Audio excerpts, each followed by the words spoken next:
زناگارا خیال میکنن کیف کردیم رو تو نسیو کیف کردیم. شرمندگی در پیش آید، توبه نکرده رها. او خدایی که زنا رو برای تو حرام کرد در قرآن با آیه های زیاد پدر نشانت میتیاد. ولا تقربوا الزنا انه كان فاحشا ولا يزنون ومن يفعل ذلك يلقى اثاما.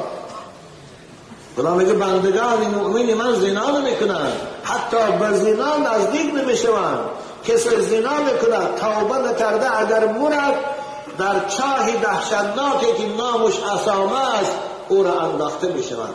آن صاحب دخائل اخبار روایتی هم دارد که شخص زناگار از قبر میخیزه در پیشانیش همون شرگاهی زن از دروش درگاه برآمدن میگیره، دهنش درآمدن میگیره. نبا بچه های کچلو هرگز به زنا نزدیک نشه. جوان